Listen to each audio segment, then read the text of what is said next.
Tonight, we shine a spotlight on a growing concern in Kenya's fast-rising Boda sector. Motorcycles, often bought on credit from leading financiers, have become the lifeline of thousands of young riders. But for many, that lifeline has turned into heartbreak.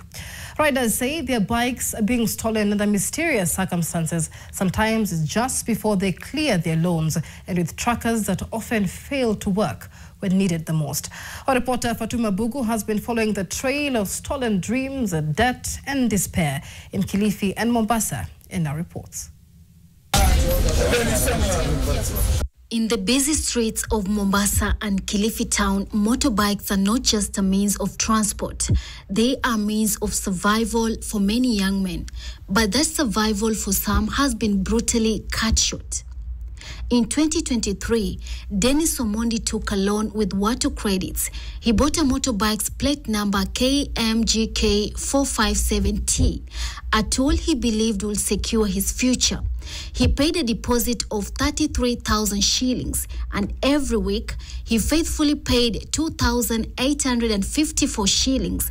After months of sacrifice, he was left with only 2 payments to complete the loan. But on that day, everything vanished. Ilikuwa mwezi wa 3 ambapo nilikuwa nimepeleka parcel Memon Villa School. Nilipopakia pikipiki nikaenda kwa customer. Kurudi kwa customer nilichukua kitu kama dakika 7 hivi, haikuwa muda mingi hivyo. Kitu kama dakika 7 kurejea napata pikipiki yangu hakuna. Nikelezea watu Nonoka police station hapo hiyo, nikawaambia pikipiki yangu imeibiwa. Ilikuwa kitu kama saa 6 hivi. Wakaniandikia OB. Walivoniandikia OB nikapigia Watu Credit tena nikawaelezea. Dennis says Watu Credits promised him an offer to investigate. He waited, but no one came.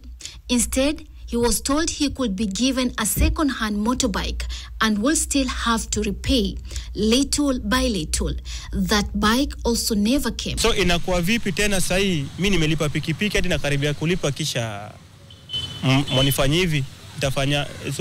Nitafanya vipi yani? Kesho yake kumpigia jamaa simu, jamaa ananiambia pikipiki yako haionekani kwenye tracker ishaharibika. Every day Duncan Molungo comes to this stage, Pazuri at Kopop, Kilifi County. But unlike others, the bike he rides is not his. He had taken a loan with Watu Credits, paying a 45,000 shillings deposit. But 1 month after purchase, his motorbike plate number KMGL040Q was stolen. Unlike many others, he was told the tracker had failed. Nilikuwa na warranty ya 120,000 malizie kwa mwaka na nusu. Sasa pikipiki yangu mimi ilipotea na sikuelewa na documents ziko hapa. Nilivyotafuta nikawa nauliza kuhusu tracker, wanasema kuhusu tracker hawajui kuhusu tracker kunaendeleaje. Jimmy Katana's case is no difference. He too had secured a loan with Watu Credit. His motorbike plate number KMGF007Q was stolen before he could finish paying it off.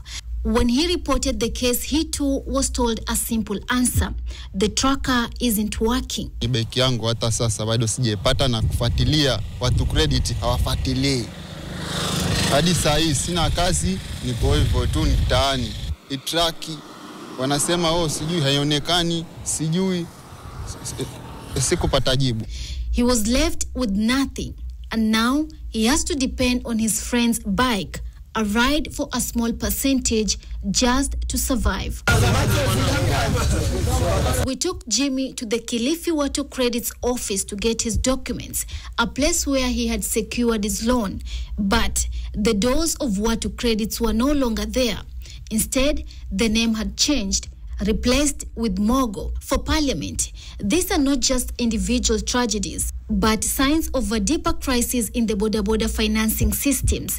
In May 2024, Parliament opened an inquiry into a petition filed on behalf of riders by Kigumo MP Joseph Munyoro. The National Assembly Finance and National Planning Committee, chaired by Molo MP Kuria Kimani, said it will also question officials from the National Transport Safety Authority, NTSA, and Insurance Regulatory Authority over the repossession of motorbikes whose owners were almost clearing their loans or had just started repayments.